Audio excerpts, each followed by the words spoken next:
39 minutos pasaron ya de las 5 de la tarde. Vamos a tener en el día de hoy una entrevista, ¿sí? Porque se habla de ciertas cuestiones, ¿sí? En este programa, y esta semana es la semana de concientización sobre el glaucoma. Entonces, obviamente que podíamos darle algunos tips o algunos puntos que nos parecían interesantes, pero preferimos que estos consejos, estos tips, estas explicaciones las dé alguien que sabe de verdad, que se encarga del tema, y por eso le damos la bienvenida al doctor Alejandro Coucio. ¿Cómo va, Alejandro? Gracias por estar aquí en la vuelta.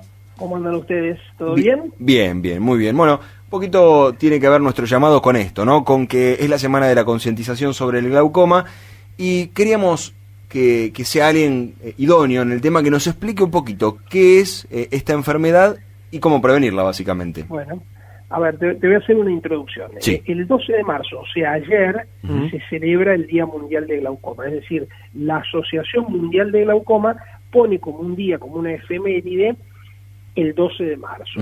Pero las distintas asociaciones que, digamos, tratan el glaucoma, decidieron hacer una especie de semana que se llama la World Glaucoma Week, es decir, la Semana Mundial del Glaucoma, en la cual se asocian muchos centros, ya sea privados o estatales, en control de la presión ocular.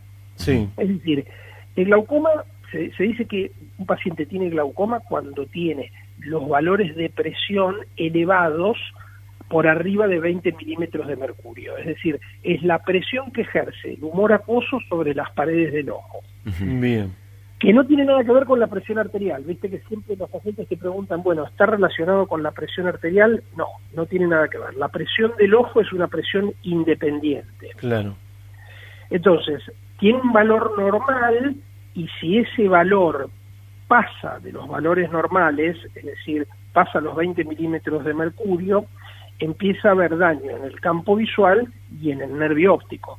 Por lo consiguiente, es una de las primeras causas de ceguera irreversible a nivel mundial. Sí, discúlpeme, le quería hacer una consulta con eso. Dime. Justamente que está diciendo. La presión ocular, ¿de qué manera se eleva y de qué manera nosotros podemos hacer que no se eleve tanto? Bueno, perfecto. Vos, la presión ocular, tomás la presión en el consultorio de los oftalmólogos con un tonómetro de aplanación, que es un equipo que entra en contacto sobre la superficie ocular y marca en milímetros de mercurio qué presión tiene el ojo.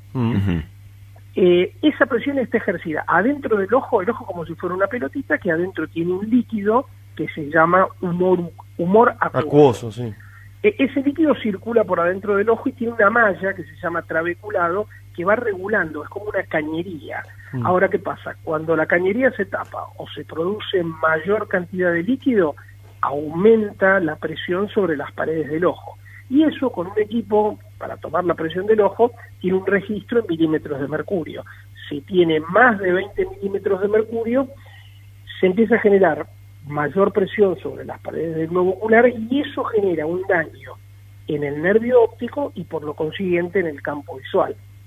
Ahora, eso es principal causa de ceguera, y es una ceguera que cuando el daño ya está instalado es irreversible. claro.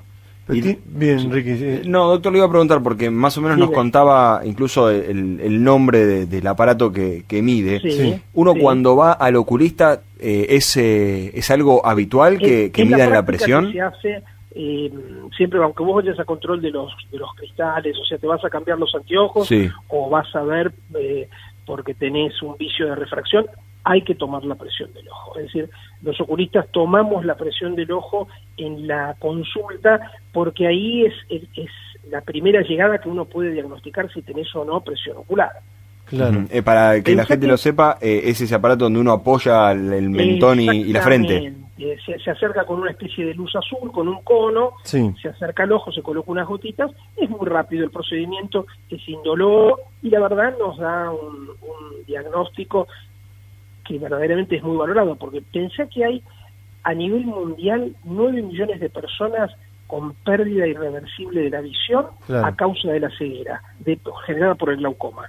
9 millones de personas, es mucho. Sí, sí. ¿Esto le puede pasar a cualquier persona o tiene que ver con un carácter genético o cómo puede ser que se provoque? Hay mayor predisposición, digamos, si vos tenés padre o madre que tiene glaucoma, se dice que un hijo tiene más posibilidades de tener glaucoma que un paciente que no tiene esa predisposición familiar. Es decir, los familiares en primer grado tienen un riesgo hasta 10 veces mayor. Por ejemplo, vos tenés tu mamá con glaucoma, nosotros somos 3 hermanos varones, los 3 tenemos que tomarnos la presión una vez por año, porque tenemos más riesgo de tener un glaucoma a lo largo de la vida. Claro. ¿Sí? ¿Y cuán importante es la detección temprana y cuál es el procedimiento? Si uno le detectan glaucoma. Esa pregunta es clave. Vos haces una detección temprana, entonces, ¿qué pasa?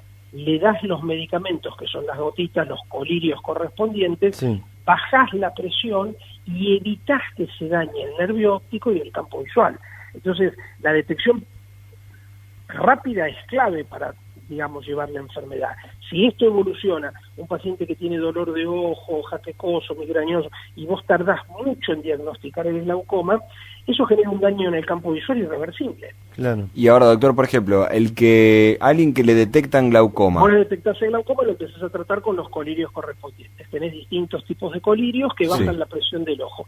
Y vas controlando con un campo visual, un fondo de ojo, ves el nervio óptico, y vas controlando que, digamos, no generen daño, y le haces la toma de presión, y si está en valores normales, mantenés la medicación. Pero eso le iba a preguntar en particular. Una vez que se detecta el glaucoma, es algo que, si bien no estamos hablando de la enfermedad, sino del tratamiento, tiene que ser permanente. El tratamiento es permanente con un colirio y se va controlando. Claro. Si el colirio no llegara a dar abasto y sigue subiendo la presión, porque hay pacientes que son resistentes al tratamiento con los colirios, tenés otro menú de opciones, que es hay un láser que se hace, se colocan algunos, digamos, algunas válvulas para bajar la presión, o se opera. Es decir, tenés a la mano una batería de cosas que podés hacer con el paciente para que no llegue al daño. Claro. Cuando uno tiene en uno, ¿tiene en el otro ojo también? Muy bien, vos podés tener glaucoma en un ojo y en el otro no. Bien. Y vos podés tener presión elevada en un ojo y en el otro normal. Claro. Y ahí no medicás a ese ojo solo. Claro. ¿Y cómo empezamos a darnos cuenta? Para que tengas una idea, vos fíjate, hay más o menos 60 millones de personas en todo el mundo que están afectadas de glaucoma, y se espera, por el envejecimiento natural de la población, que en el 2020 haya aproximadamente 80 millones de pacientes con glaucoma. Una barbaridad. Es mucho, es muy alto.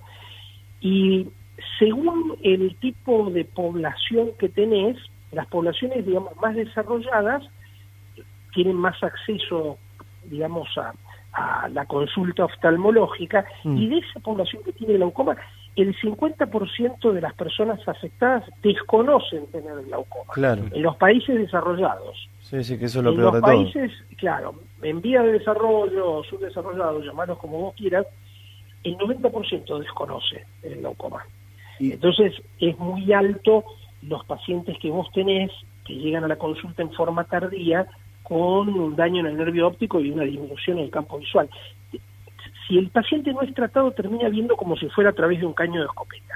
Claro, se va cerrando de afuera para adentro. El campo visual, exactamente. Bien, y eso justamente le quería consultar. Cuando, digamos, la no diagnosticación de la visión normal, o sea, cada vez veo menos y bueno, no uso anteojos, ¿también puede ayudar a la presión o son dos cosas distintas? No, son cosas distintas. Los vicios de refracción, podés tener presbicia, miopía, astigmatismo, no tiene una relación directa. Ahora, la disminución de agudeza visual con la presencia de dolores oculares o dolores de cabeza u ojos rojos, es un paciente que tenés que tomarle la presión ocular sí o sí, porque puede ser un glaucoma que esté encubierto. Entonces el paciente, viste, a veces se medica con la aspirina, el ácido salicílico, es decir, toma algo para sacar el dolor de cabeza, capaz tiene un glaucoma encubierto. Claro. Entonces, por eso cuando hay disminución de la agudeza visual, ojo rojo, dolores de cabeza, siempre hay que tomar la presión ocular. Ahora, es de buena praxis que cuando el paciente va por primera vez a la consulta oftalmológica le tomen la presión del ojo. Es correcto eso. Claro. Y doctor, el uso excesivo, por ejemplo, de los lentes de contacto tampoco tiene nada que ver. No tiene relación directa eso. No. Bien. Yo le quería consultar porque anteriormente usted dijo que en el 2020 80 millones de personas en el mundo... Se calcula que 80 millones en el mundo van a tener glaucoma. Van a tener glaucoma. Entonces eso significa que va a haber un crecimiento en la gente que... Sí, ¿Estamos haciendo algo mal por lo que ocasiona esto? Las pantallas de temprana edad... Eso no tiene relación directa. Lo que sí hay una campaña de concientización que es... para que vayamos rápido. Del ojo, exactamente. Vos pensás que en nuestro país están afectadas de glaucoma, se calcula 1 millón de personas. Sí, es un montón. Y es un montón. Si de 1 millón de personas se calcula que la mitad desconoce tener la enfermedad. Es decir, tiene la enfermedad, tiene síntomas y no sabe que la tiene. Por eso esta campaña a nivel mundial es importante. Claro. Es una enfermedad que es previsible, es decir, se puede tratar. ¿Y qué consejo da usted a la gente que nos está escuchando si tiene algún dolor en el ojo, qué es lo que tiene que hacer o si quieren ver a sus hijos? Siempre tenés que consultar. En edad preescolar ya las consultas hay que hacerlas, eso ha mejorado mucho, y en los pacientes mayores de 40 tienen que ir una vez por año al oculista y tienen que tomarse la presión ocular. Bien, ¿hay alguna edad en particular en donde prepondera el crecimiento de esta enfermedad? Siempre en los pacientes con más años hay más... Es más probable. Sí, es más probable que tengas el glaucoma. Sí, salvo algunos tipos de glaucoma que aparecen en los pacientes jóvenes, pero la mayoría es con pacientes mayores de 40 años. Bien. ¿Sí? Bien, doctor, muchísimas gracias por haber pasado por aquí por la vuelta. Como decíamos en la apertura, siempre es bueno charlar con un profesional que nos cuente realmente, porque también hay siempre muchos miedos, malas ideas sobre ciertas enfermedades, y bueno, que nos saque algunas de estas dudas está muy bueno. Así que muchas gracias. Gracias a ustedes por llamarte. Sigan bien. Igualmente. Gracias. Hasta luego.